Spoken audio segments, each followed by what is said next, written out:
podcast where humans are uniquely special.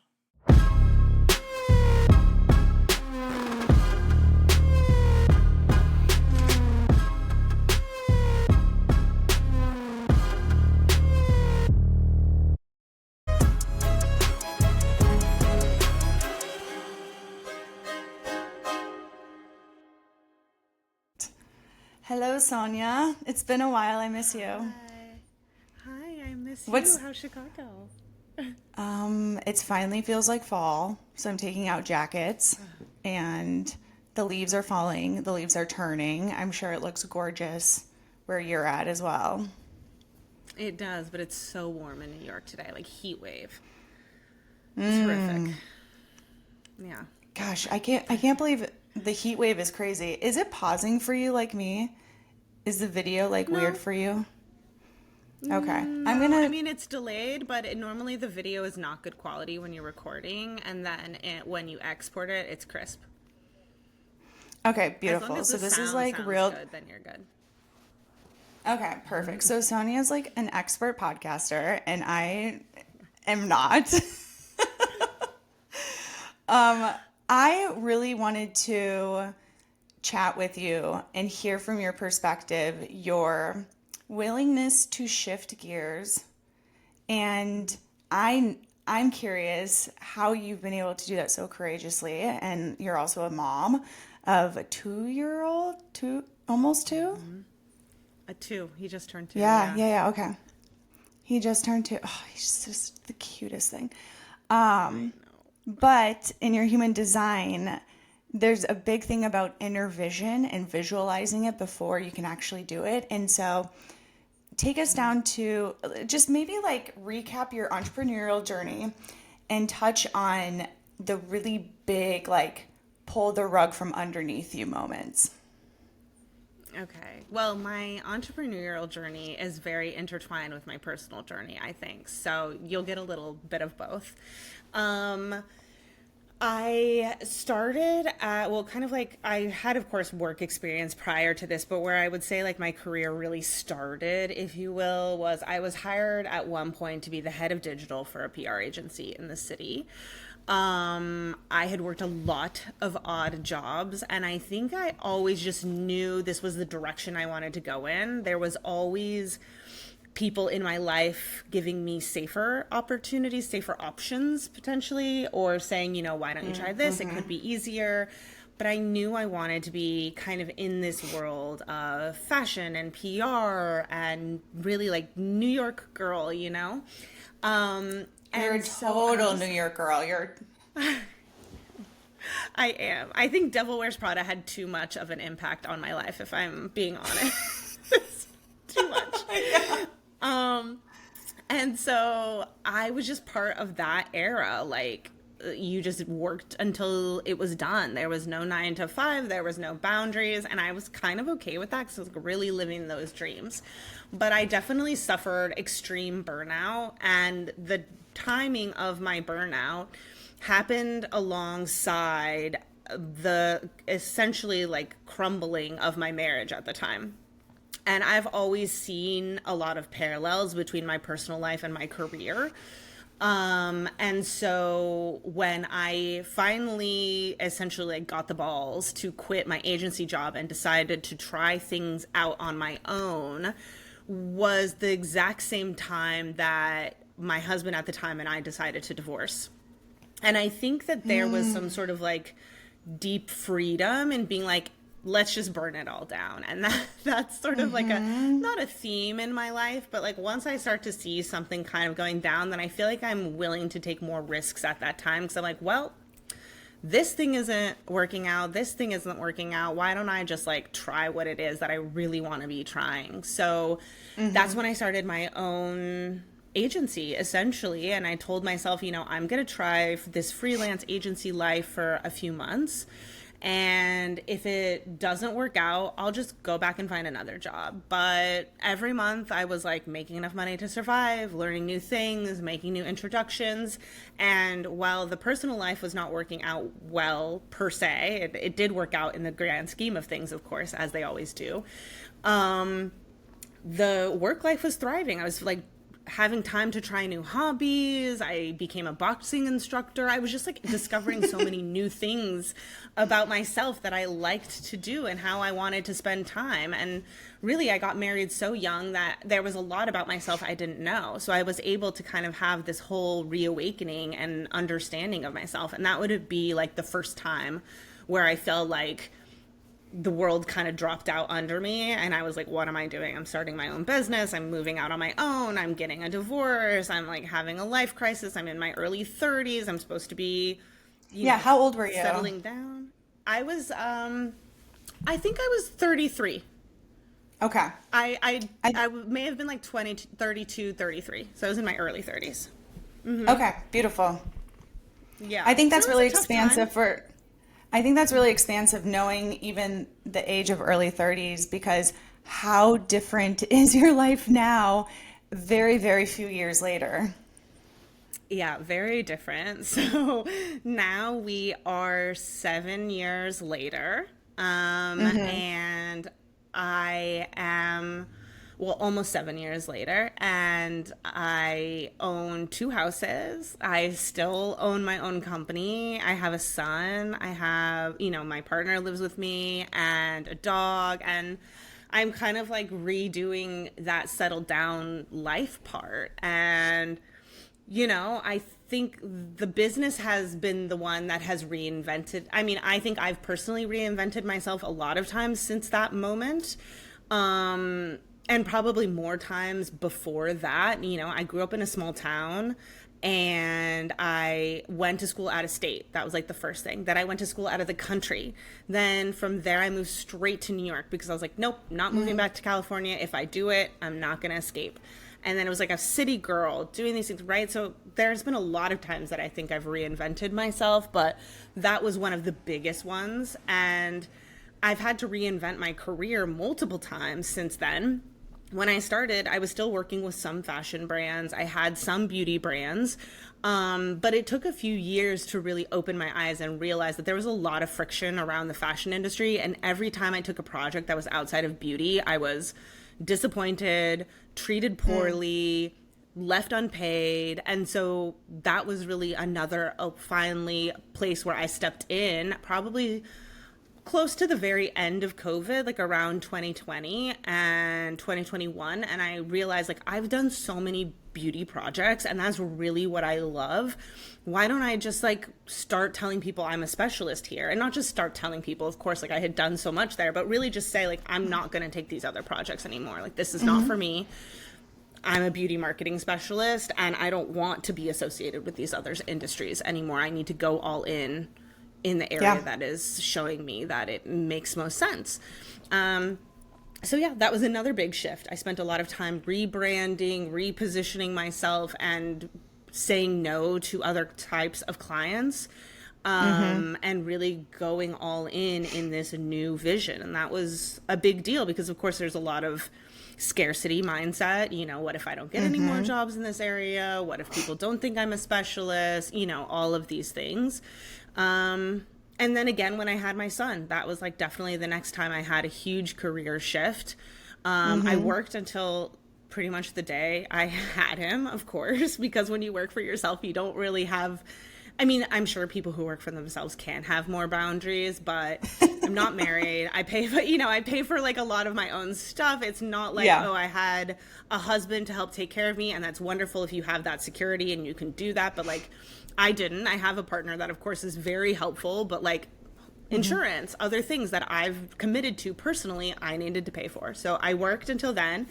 And then I kind of just kept working. Like I didn't really take like a strong maternity leave because again, when you work for yourself, there's like those boundaries aren't set for you. Like they might be other places.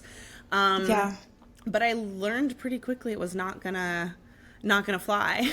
Taking care of him and doing stuff. I just had to really rebuild the way that I work. And I've kind of been doing that ever since. My dad died during that time. I was spending more time with family. And I would say over the last 2 years, like very deeply in the last 2 years, I've started to shift even more how I want to be working, and still very much in the beauty industry, but really looking less at one-on-one client work and more at helping creators, doing smaller projects and working on my own time so I can keep that flexibility for my son and have that focus on things that I want to be doing even more deeply.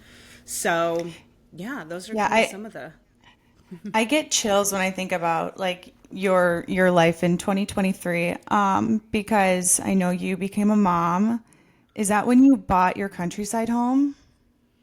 I Like in actually the bought my, yeah, that's funny that you asked that. I bought my country house in October of 2021. And then I found out that I was pregnant with Wesley at the beginning of 2024. And then I had him, or 2022. And then I had him in October of 2022. So, Okay, so you were able yeah. to dedicate time.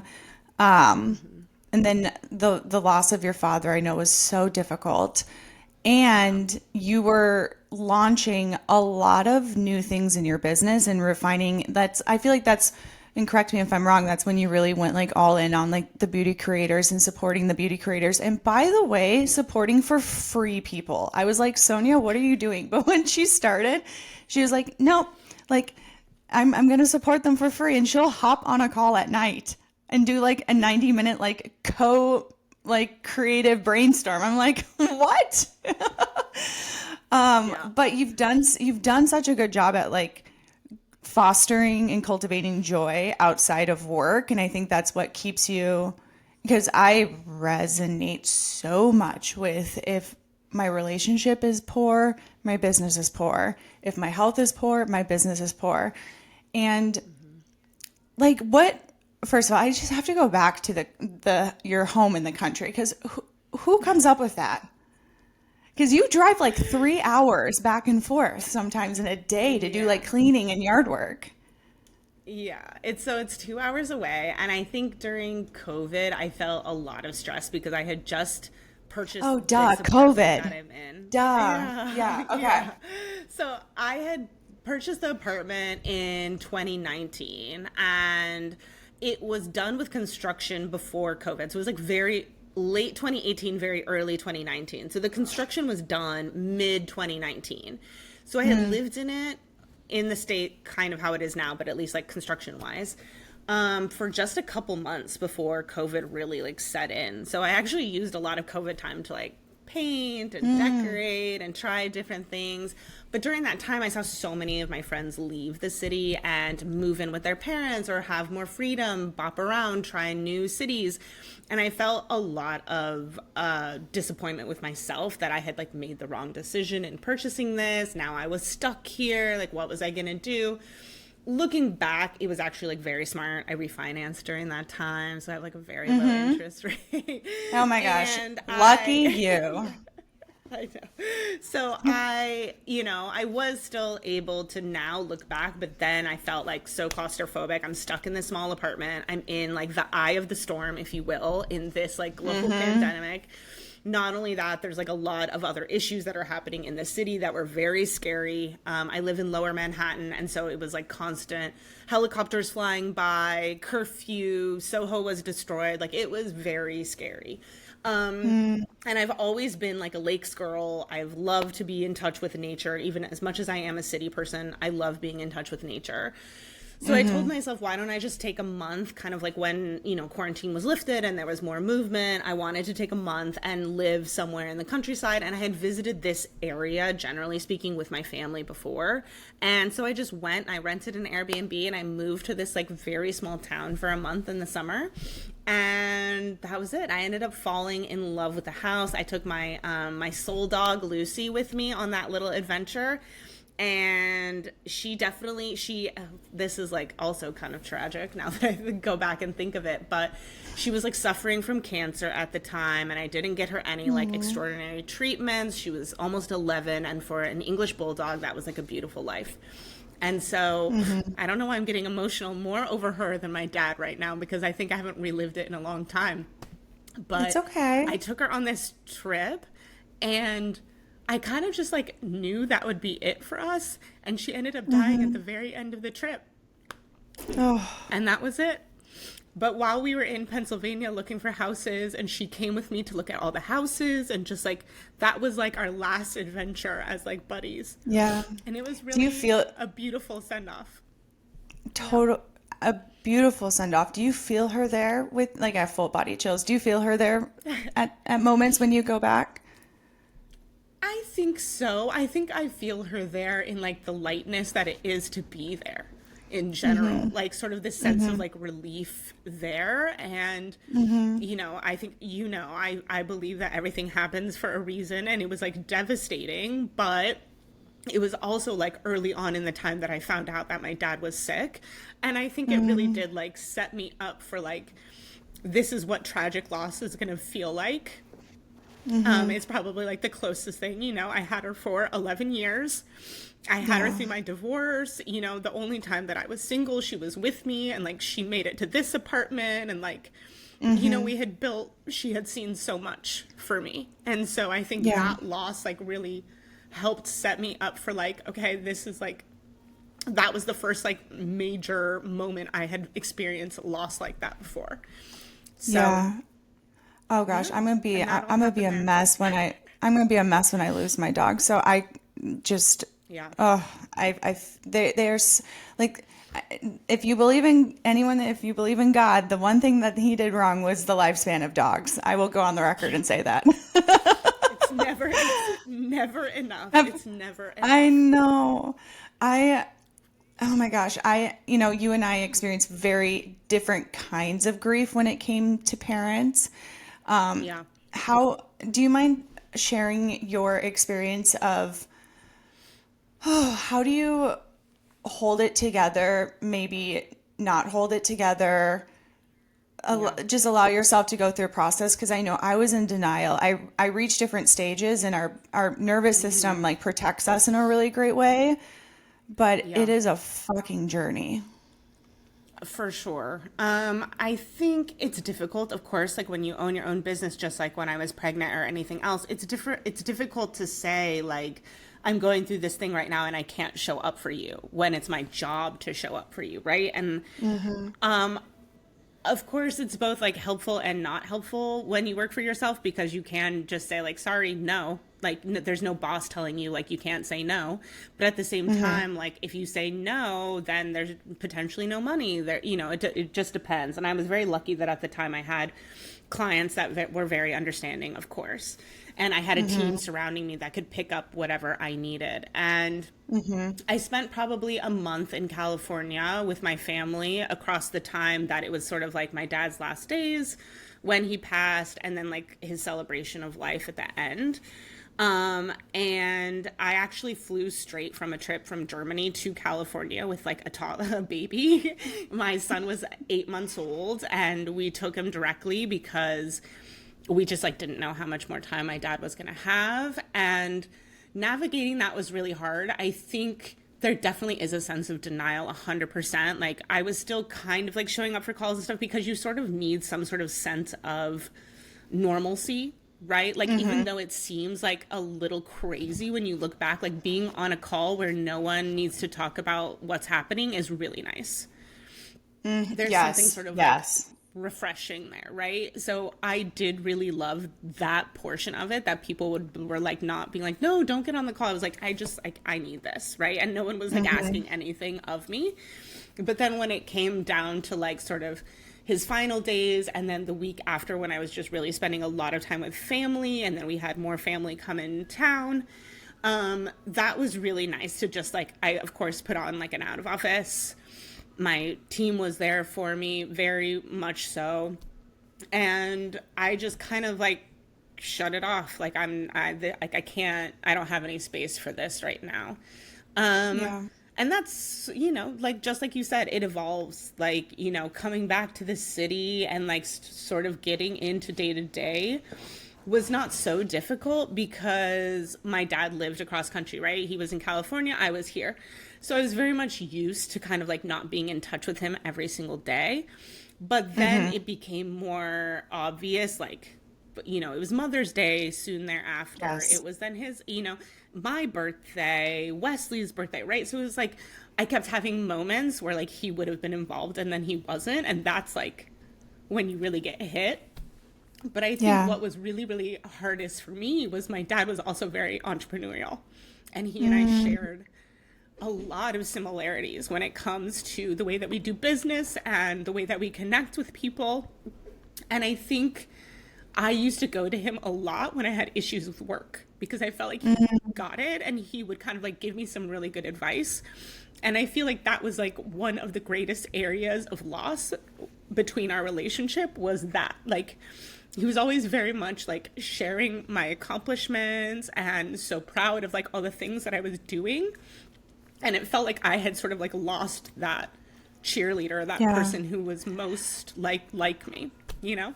I have another dear friend who actually just lost her father too, and kind of something similar. And I sent her a voice note and I was like, how beautiful is it that you have a spiritual investor that you have access to 24/7. And I swear I've seen you post that your dad gives you signs or you have a specific sign. Am I making that up? No, definitely. I definitely think my dad gives me signs of him a lot. And that's also, of course, because I look for them. Yes, of course. But I've definitely seen him when I've needed him, for sure. Yeah, there's obviously no replacement for something physical, and I just so much love to you. But I would encourage you to speak to him more, like have conversations and ask for his advice, and just see what comes through. That's true. That's a good piece of advice. I've recently started to explore journaling through voice notes. Love. And I also say this, I've said this a few times. I don't say it a lot, but my dad had a very strong connection to me on social media. He loved TikTok. He loved using social media. What? Yeah, I love that. during COVID, he would go live on Facebook. Like, I don't know why, but Stop he would. it. I'm dead. I'm dead. He would go on hikes and go live. He would go live while he was cooking. Like, I swear, he gosh. would have been like Instagram. What and a TikTok king. famous in his retirement. Oh yeah, he was amazing. And I constantly think that like I overshare on social because I like see it as a direct connect to him. Like he's watching it all. Right? It's Like, he never can over. see It's everything. yeah. It's never oversharing. I think just with how like you always show up vulnerably, even in this conversation right now, and I think that's why I even was like, start a mom vlog or something, because I just love the messiness of you doing your life as a new mom. It was so Yeah. entertaining and inspiring to watch you like hold Wesley in one hand and set up your ring light and put on your eyeliner and then like film, you know. And so it's never too much. It's just you sharing you, and people No. that is of service to others is by them witnessing how you move through life. Agreed. 100%. Yeah. So, oh gosh, where I had something in my brain and then it just kind of fizzled. But let's move. Let's maybe shift topics if you're okay with. Love you, Sonia's dad. Thank you for the, coming through, and also your former pup. That was beautiful. Let's talk like content creators. Let's dive into it. Sure. Okay. If you're okay with just shifting. Sure, of course. Go ahead. Okay. I'm ready. Beautiful. You share content creating in such a digestible way, and that like anyone can sit at the table with you, which I think is so refreshing. And I'm the same way of like, I want to be that person of support that I wish I had. And I feel like in the world of content creating, it can feel very, I have to look a certain way, I'm not good enough. And you just encourage starting, you encourage imperfection, you encourage authenticity. Where are people going wrong and where are people going right now in the world of content creating? I think there's no wrong at the end of the day. Like if you want Perfect answer. there's no wrong. I I think the only overarching wrong that I can give is creating and not posting, holding yourself back for whatever reason, right? Like having a vision and then talking yourself out of it. That I think is the only going wrong. I hear from so many creators that they have so much in their drafts. Oh, well, it's just not edited quite right. Oh, well, I don't like the way I sounded. It never makes it to the light of day because they're not letting it. And I think a big thing to remember is like you can't find out what the audience thinks if they never see it. So Yes. likely your criticism, nobody else is going to have. No one's going to be like, oh, you sounded so weird there. Like, no. Yeah. So the best thing to do is shorten the timeline between creating and posting so that you don't have that opportunity to double guess anything and it just gets out into the world. In terms of what people are doing right, I would say I'm seeing a lot more people lean into creativity over sameness and see growth quickly, right? So new editing Give me an functions. example. Okay. Yeah, Yeah. there's a great Latina creator, and I have to look up her handle, but she's not thin, not white, not living in a fancy apartment. She lives in the city, I think somewhere in Queens. She does this amazing job at outfit videos and vlogs, and the outfits are always so creative, like very different, nothing that you would think to put together, but she like puts them to sound. She has all these amazing effects that go on, and I saw her invited to like things at Fashion Week. She went from somewhere around like 50K on Instagram to like well over 100K, like super quickly, and it came from being truly original. Yes. And not like letting yourself just, and I'm victim to this, but because, you know, fashion maybe isn't my main focus, but like not just setting up the camera and backing up and being cute and like coming forward. And that can be great and that gets some people somewhere. But that type of growth, 50 to 100K in like a month or two, that comes from being like truly original, very creative, and not willing to let anyone be like, well, you're not cute enough, you're not whatever. Like she just went for it and it was awe-inspiring. So good. Are her videos consistently edited the same way? Like, is that kind of like her signature? Okay. Yeah. How long do you think it takes for her to do that? Probably at the beginning, it took her a lot of time because it's the type Yeah. of video where she's standing there and then like the clothes kind of like magically appear on her, or they like slowly motion their way in and then they're on her. And then she sort of like enlarges herself and like goes to the Oh. music. Like she does like these really crazy caricatures.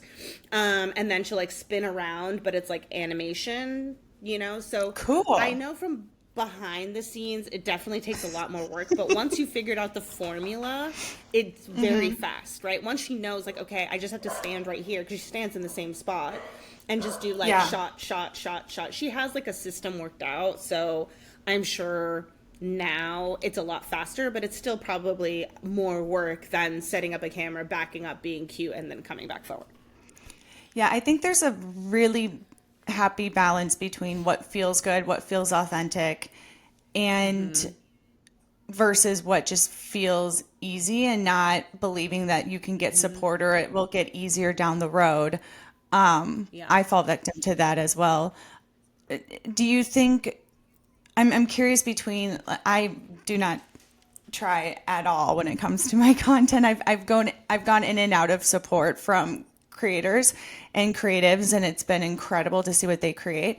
But I find when I have an idea, a thought, I put it down on paper, I find an image, I literally upload it as a story, put text over it, download the story image, and use the like Art Deco font to keep it consistent on my account, because that is the most efficient way for me to just get words across in like an aesthetic image.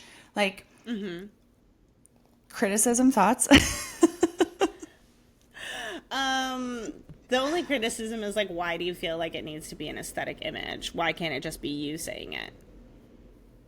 Oh, that's interesting. Because like at the end of the day, you're the product. Like if Yes. I'm going to do human design, like it's with you. So I want you to tell me the thing. I don't want to read the thing.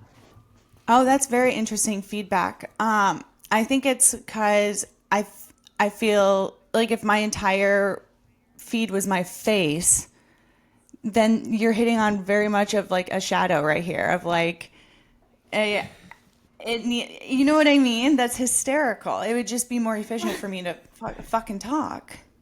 Yeah, because you just listed like a whole bunch of steps, but the real the faster way to eliminate It's just to all talk. of those steps would be like, I have the idea, I'm picking up the phone, I'm saying the idea, I'm posting that idea. Yeah. And then that's yeah, it. Not I'm writing it down, and then I'm finding the aesthetic image, and then I'm putting it into this font, and then I'm downloading, and then I'm posting. You know what it is? You know what it is? I am actively always manifesting Kelly Wersler as a client. And I'm like, if I fill my page with architectural design, digest-esque interior images with my with my images, with my text over it, will she think I'm cool enough to want to work with me?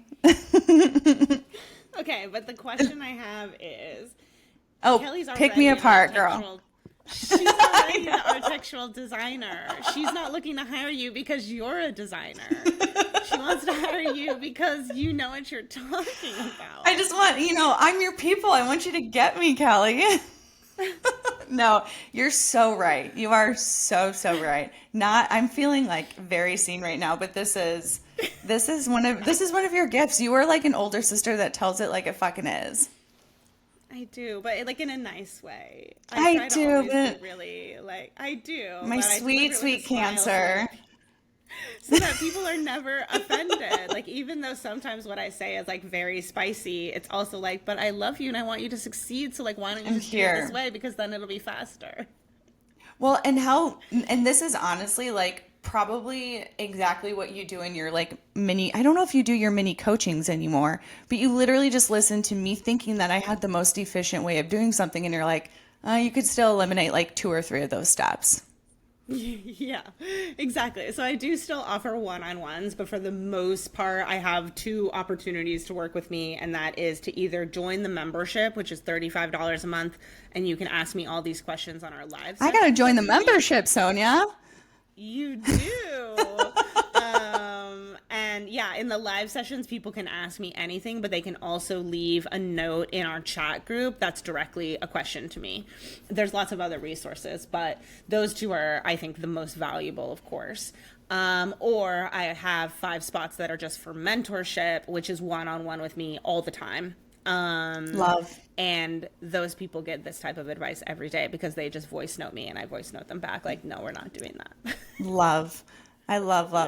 Yeah. So, okay, you are gifted at building community and you love community.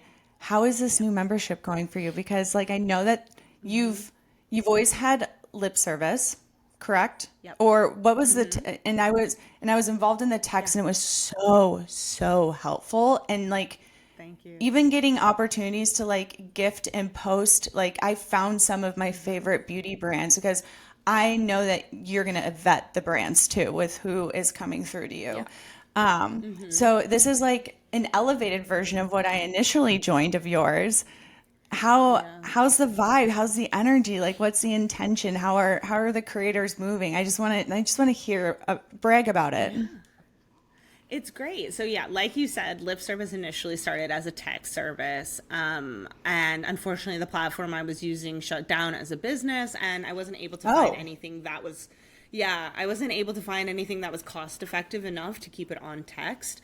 And that was very disappointing for me because it was definitely an area of my business I wanted to build up and I had like 500 members on text. So I kind of lost all of that and had to start from scratch. But like, isn't that what happened to your Instagram? Yeah. My Instagram also got deleted and I had to start from scratch. Resilience, Sonia. This is what I'm hearing is resilience. I know. And what's so funny is I would never even look at it and be like, oh man, that's resilience. It's literally like, got deleted, start another one. What are you going to do? That is you were gifted with that in the cellular parts of your body because there's things that if my wife was holding my hand, I still wouldn't be like, okay, let's go buy a cottage. Like, so anyway, we'll go back. Yeah. Okay, so the tech service, yeah. Yes, tech service shut down. So then I started the group through a community app, which was just 100 people to start. And then I really saw it as like, okay, I'm having this shift in motherhood. I want to have more flexibility. Clients are treating me like trash. I'm tired. And I love working with creators. I love it. And how can I like make this more of a business? So I launched on Geneva, which is an app that is based around community and connection. We have 250 members, a little bit more than in our free program, which is still called Lip Service. And then just on mid-September, I launched, so just very recently, I launched a paid version finally. It's $35 a month. It's called High Gloss. So I'm very proud of you. You deserve to be paid for your work. Thank you. Thank you. I mean, it's still a very small income, but I was very proud of the launch. You know, my biggest fear was that I don't have a huge following on social media, right? It's decent. It's highly engaged. I love the people who are there, but to transfer those people to a paid community is not easy. I was able to secure 25 initial signups like right away. And today amazing. we're at, yeah, thank you. Today we're somewhere like around 38. And we're just like wrapping up the first like solid month. So September was like the ease in month. And then October was the first month of live sessions, some one-on-ones with me, chatting in the community. So I send them an email every week being like, this is what's going on. Don't forget to open the app. That's the biggest thing. Use the app, ask me questions, all that good stuff. And then, of course, people in paid also have access to free. So if the free people are chit-chatting about something, they can still see that. But they have their own private chats and groups that they can talk about. Fun. Yeah, the vibe is great. I mean, it's a... Sorry, go finish. I'm so bad at interrupting. No, it's fine. There's always a delay on the podcast sometimes, so it's really hard to catch the exact right timing. The vibe is really great. It's a lot of people who knew each other already, a lot of people who'd been members already. Of course, I knew that was going to be like the highest conversion, would be people who had been in free for a while and were like ready to make this like a little bit of an investment. And you know, just yesterday we had such a good interaction that was like, this is exactly why I wanted this group to be there. One of the members is a mom of two. She's a content creator part-time, and she's really been like hustling, trying to post multiple times a day, grow, get paid contracts. And she posted just like very vulnerably, which I really appreciate, and just told the group like, I feel like I'm failing at everything. I joined the PTA. I don't have time to create anymore. I feel like I'm trying to do too much and I'm doing none of it well. Like, I don't really know what I should be doing. Do you have any advice? And like, I would say 80% of the group is a mom, or previous mom. Like their children are more grown now because we have some older members in the group. And the way that the community showed up for her and was like, me too, I'm like, it's so hard, there's never enough time, like blah, blah, blah. So we had a very nice conversation around, there is a time in your life where you're gonna have the focus to be a content creator first. But right now, where you are in your life, you have to be a mom first. And you have these goals and these other creativities, but what if you took the pressure off of succeeding?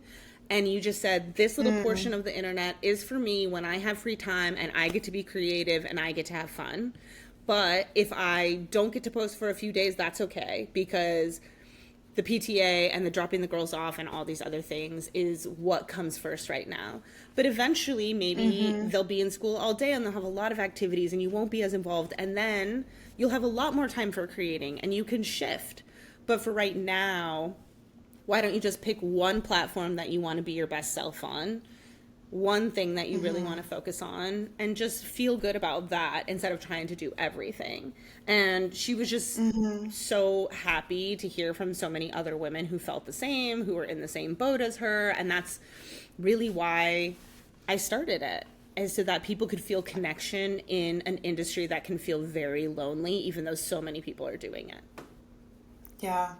Yeah, that's why I started the community for the affiliate PR club, and I actually just kept the Slack going. And it's kind of similar like that, but Mm-hmm. it's crazy how oftentimes, like when someone's feeling a certain way, it's a theme across everyone. They can absolutely relate, and Mm-hmm. I love that your your group is like moms and like the older creators. It's just there's not really many resources like that for, and even if you're brand spanking new with 2 followers, like there's a place in Sonia's Yeah. group for you. There really is. There really is. It's like very different follower sizes. Some people have like close to 100K. Some people have 1,000. Like they're all over the place, and everyone's very lovely and supporting each other and wants everybody else to win. And it's really a good vibe in there. Yeah, when you're trying to figure out like what does being online and authentically being online mean for me? How Mm-hmm. do you go about recommending that process with others? Because some of your favorite content of mine is when you're like dancing with Wesley in between your calls, or like you became like, Mm-hmm. I love putting makeup on in the car as well. Like it's the Yeah. best lighting, but it Mm-hmm. became like a routine of like, oh, gotta move the car because the street sweeping. There's a way to just you so effortlessly weave it in, but how do you get someone to not feel overwhelmed if it's not intuitive and already habitual to take out the camera or to find places that feel the easiest? I think it's really about practice at the end of the Yeah. day. And part of that practice is like letting go of the way that it should be, right? So especially in beauty content creation, which like some of the creators are 100% beauty, some just have beauty as a portion. Like you don't have to be 100% beauty to be part of the group. But I think a big part is that a lot of them see people who are successful. They're already there and they're in a studio. They're doing, they have professional lighting, they do all these things. So they think that's what they need to be there. But what you really need is consistency. So I think realizing that for me, consistency is I have 90 minutes of uninterrupted time every week, at least one time a week, where I could create content or I could just sit in my car. Maybe car content isn't for everyone, but this is my studio now because this is where I have uninterrupted time.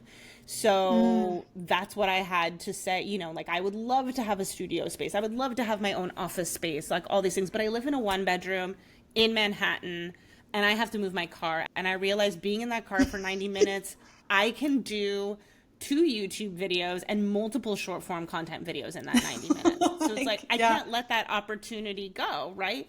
So that's where that was born from. It's more of realizing what actually fits into my day to day life and how can I take advantage of that in a real way. That's like authenticity. And a lot of times people think, oh, well, nobody wants to see my messy house or, hear my kids in the background. But like, that's what's real. Other Yeah. people have messy house. Other people have, that's why I hate when creators get on and they say, oh, so sorry for the mess. Like, girl, that's not why we're here today. We don't care about your mess. I want to know about the makeup or I want to know about the routine or like what's going on. Um, so I think Was it's it the you more that that was we like, can. sorry, was it you that, did I hear this from you of like, stop apologizing or making an intro, or, hey guys, like, I know it's been a while since I've been on, like the Yeah. one-liners that we feel like we have to do. It's like, no, just get straight to the point.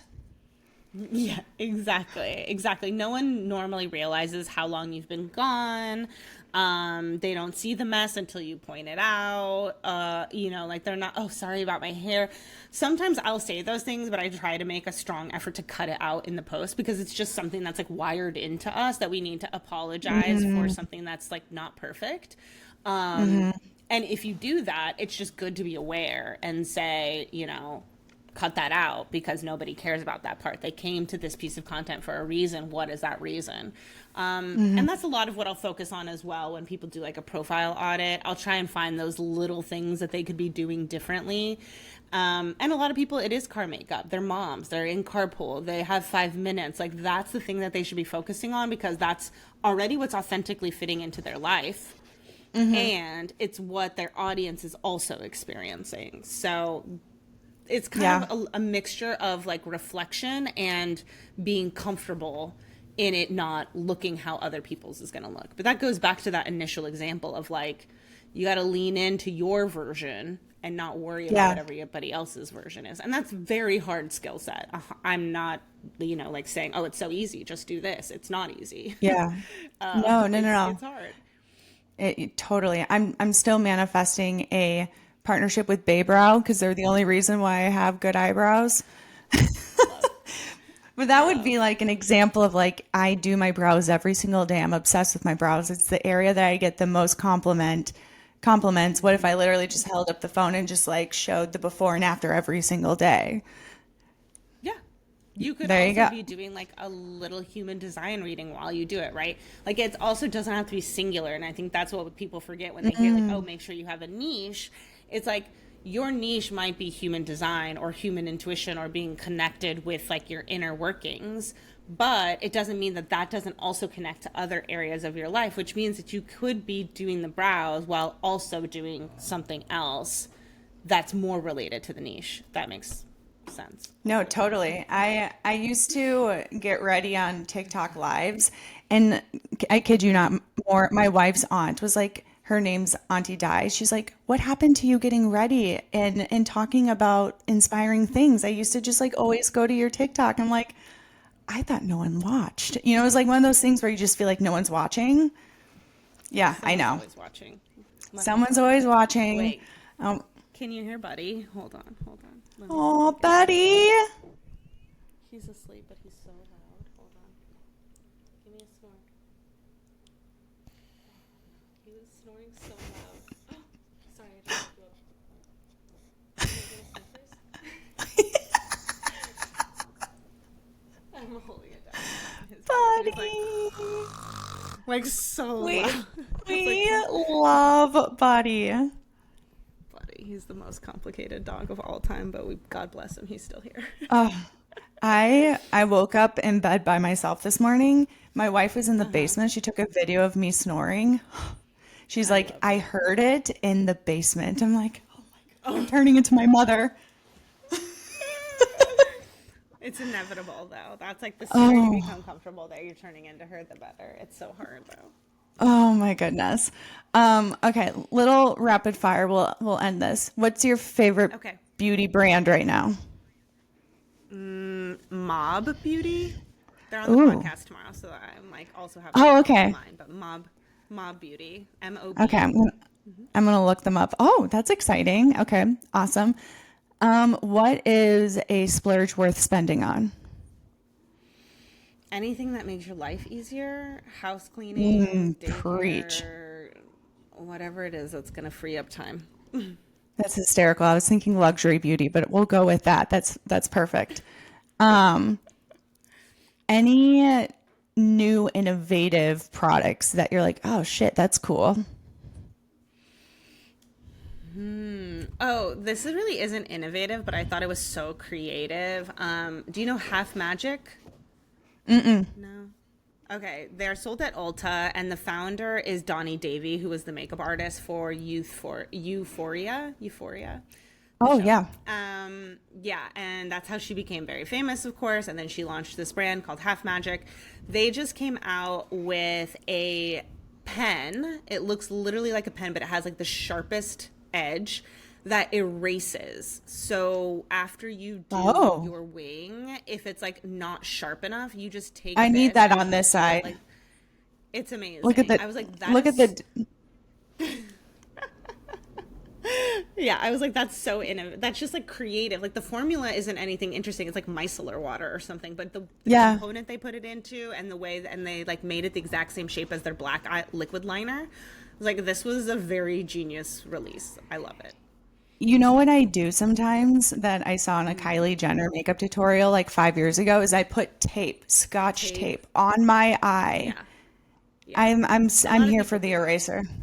Oh, here I'm thinking like, I use scotch tape and no one else does. It's like, I never have it handy, and then I got to put it on. Yeah, and I'm always the person that like doesn't do it in the right order, and I know you're supposed to like do the eye makeup first and then go back, and I never do, which is when scotch tape is taking off like your other products. It's too much, so I can't commit, but I think of an important thing to me with beauty is multitasking or lasting. So I love like a lip stain that will peel off or will stay like I could eat a hamburger and it stays on. And then I recently found this like contour. This was on TikTok, so I wonder if you saw this, like a contour, but it like tans. So it like almost like a self tanner contour stick that I'm obsessed with. You take your makeup off at the end of the day and you still have like a contour lasting effect because it's like self tanner. But oh, you haven't seen it? I'm gonna send it to I you. haven't seen that product, but I do know that tutorials on using self tanner that's for your face in a contour shape I have seen before, but I've never seen a product that is like you put on the contour and it's like specific to that. It'll be interesting to see if the formula or whatnot compares, but it literally is like a contour wand that is self tanner. It's very so. Are there like are there like values or favorites that you look to for like your makeup, or are you just like a lover of all things? I'm a lover of all things, but I always love when someone's going to play with color because I like want to get inspired to like put on color. I love wearing colorful eyeshadow when I have the time. Blue mascara, girl. Blue mascara. I do. I know. I love blue mascara. I love a glitter. I love a rhinestone. But at the end of the day, yeah, like I would say creators who are always doing like a nude lip, like a natural clean girl, I kind of find that snoozy for me personally. But I tend to watch the creators that are in my community the most. Like I normally don't get serviced content from creators who are really big. And that's because I spend so much time looking at micro creator content. And right now I'm really obsessed with anyone who's like in their 50s creating content about beauty or skincare. I'm obsessed. I just want to be like, okay, what am I preparing for? Like I need to be prepared. That is so valid. That is so valid. And actually last night I had a dream that I was face taping my forehead.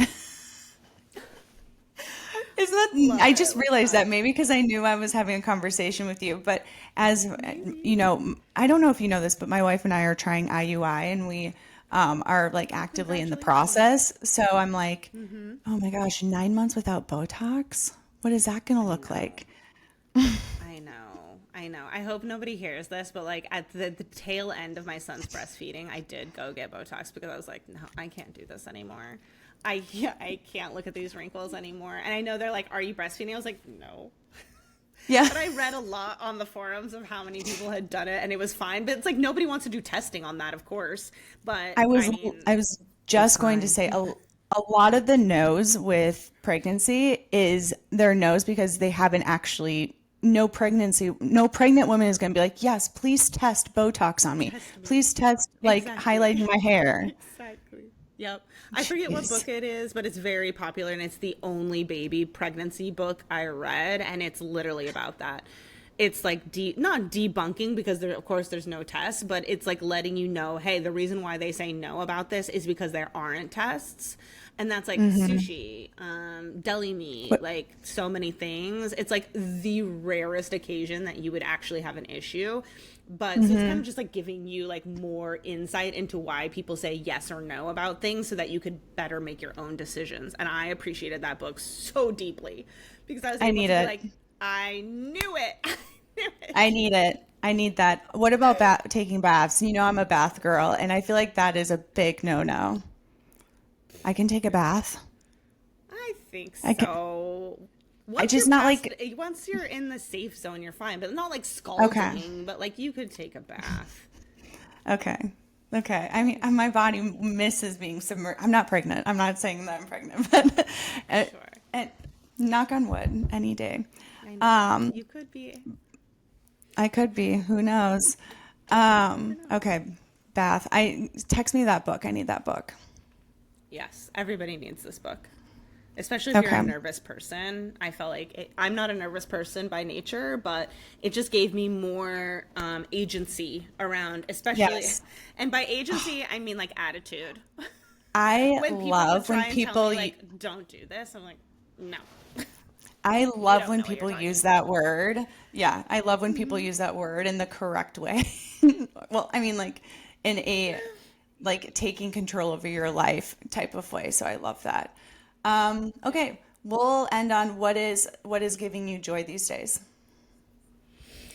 Oh, my son started to learn how to sing. Oh my God, Stop it. it's Where is that so content at? funny. I did just post it on stories today. A You did? snippet Okay, of okay. him doing bingo, and it's so funny because for a while he would sing bin Jojo, and Jojo is his nanny, Joanne. So Jojo is his nanny. So he would sing bin Jojo, bin Jojo, Oh, and then he cheers to that. himself after every song. So Oh, that's sparking so much joy right now because we're oh getting to my an God. age where he's like can really turn up the cuteness. Like alphabet is coming out, and then they're like mixed up. So yeah, that's really sparking joy for me right now. But besides that, the house in Pennsylvania for sure. Like the leaves are falling. I got a lot of work done on it. It's so beautiful. So between those two things, I'm really finding joy there. Yeah. Well, where can people follow you? Because your content is medicine to the world. Oh, thank you so much. It's very easzy to find me on both Instagram, TikTok at Sonia.Elyss. So it's Sonia .Elyss, ELYSS. And then at Lip Service World, all one word, is where we are on Instagram as well as YouTube. And the podcast is there as well. Okay, perfect. I'll make sure that we have all of it in the show notes. Also, a link to join High Gloss. Yeah, Also, is there? Okay, beautiful. I'll get all of that. for sure. Thank you. I missed you. This was a perfect catch up. Always. Thank you so much for thinking of me. I appreciate it. Of course. Okay. Bye. Bye. Thank you so much for listening, and I hope you have the most beautiful day.